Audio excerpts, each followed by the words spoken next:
Hello, hey, this is Charlie again with Under the Radar. And today I want to bring you a quick tip about your sea star and the moon. This could go for any telescope or any smart telescope out there. Something when people get a telescope, they don't really realize up front. And it's a tip that's really important to understand. Now, let me tell you what I mean by that. When you get your sea star, you're excited, and most people, or your smart telescope, most people get really excited, and they want to get outside and get start taking pictures as soon as they can with it.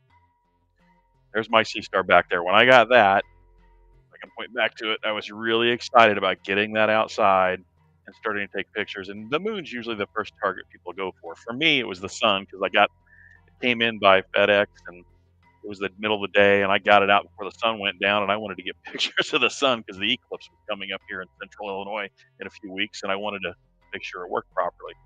But it's really important to understand when you get your smart telescope like that one, that when you want to take pictures of the moon, there's some important things that I want to share with you about that. And what I mean is that understanding the phases of the moon and the optimal times to start taking pictures is really, really important. Let's talk real quickly about this and what I mean. So these are the phases of the moon here, right? And the sun's over here, and it's coming this way. So the phases of the moon go like this. You got the new moon, you get the waxing crescent, first quarter, which is half the moon is illuminated, and the other half's not. Waxing gibbous, so it's about three quarters, and then the full moon, so it's exactly opposite with the sun and the earth in between. And then you get waning gibbous, then third quarter, waning, and then back to new. Period of about 28 days. So when you get your sea star out, it's really important to understand. A lot of people think, and I did too when I first started into astronomy, I thought that the best time to get out and start to take a picture of the moon would be when? When do you think it would be?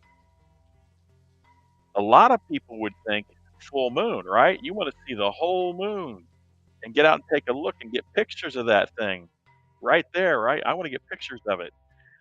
The thing is, with this picture, it's a little misleading from the website that I got it. And it's showing actually, you can see the craters there. When the moon's truly full, though, it's really kind of a flat object, not really 3D at all. It's just like a flat, it's like a light bulb, and the features are there, but there's no texture to it at all. You can't see the shadows of the craters or the maria. You can't see any of that stuff very well. So the moon, in my estimation, now it's cool anytime you can get out and take a picture, right?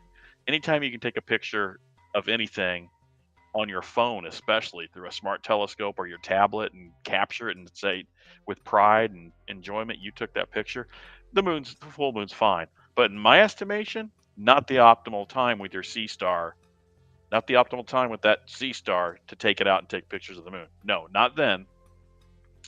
For me, it's all about the journey. So I know when the new moon, which we're right there in the middle of a new moon right now as I stand here or sit here before you in the beginning of October in 2024, the new moon, if you can pick it up, how cool is that? That you just are able to find it and get it in your telescope or your smart scope or your sea star.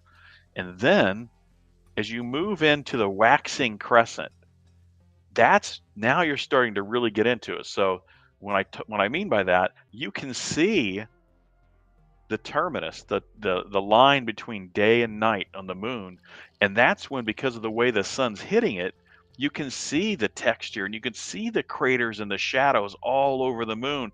And with your sea star or whatever telescope you're moving, you can zoom in on it and get really close to it and really see the tech. Get a book of an atlas of the moon, and you'll be able to start to identify what the different craters are, and just see what they really look like as the shadows. It's just like photography in the daytime on Earth.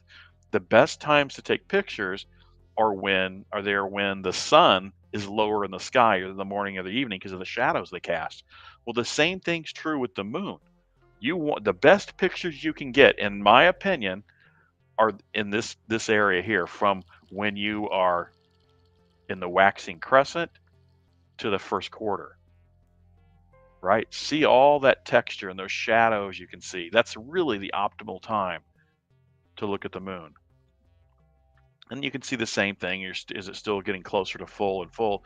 And it's really cool. Or what I like to do is when you're back here, especially down here on this part of the moon, there's things you can see. There's craters that you can see that are actually on the night side of the moon, but they're high enough up, they're large enough, and they're close enough to the terminator line that the sun's illuminating the tops of them, which is really cool if you can spot those.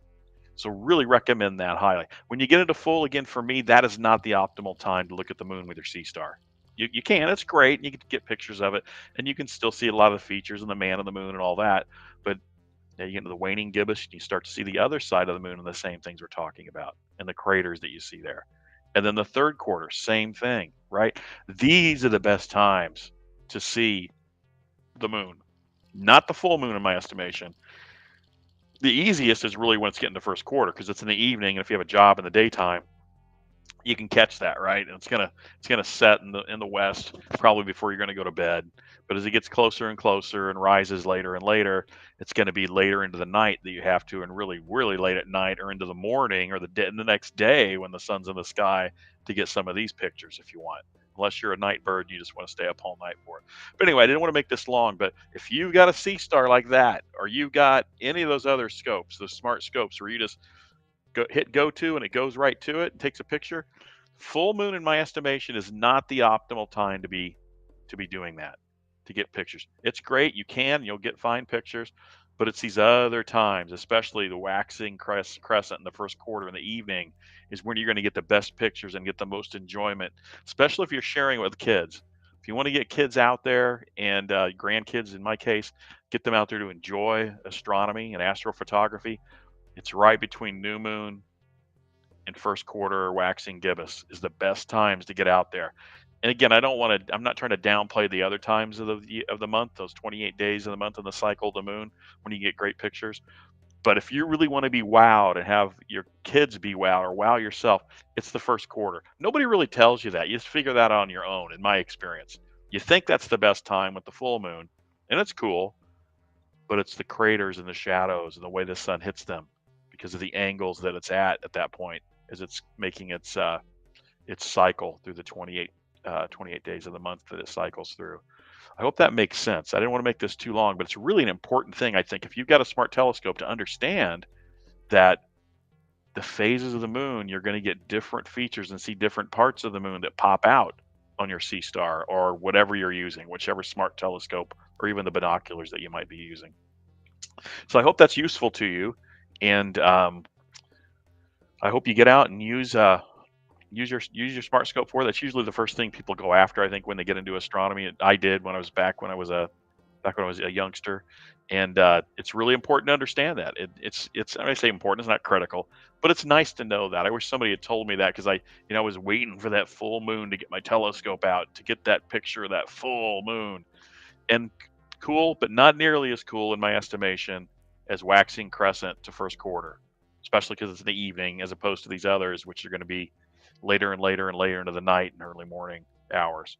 So I hope that helps out. I hope whatever you do, I hope you have clear skies. Get it out and take a picture of something and bring somebody along with you, especially a grandkid or a child, whatever you've got. So I really hope you enjoy this.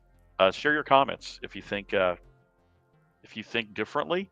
I mean, again, any time's great to get out and see the moon, but it's during those phases I talked about that are the best, in my opinion. I hope this helps you out in your astrophotography and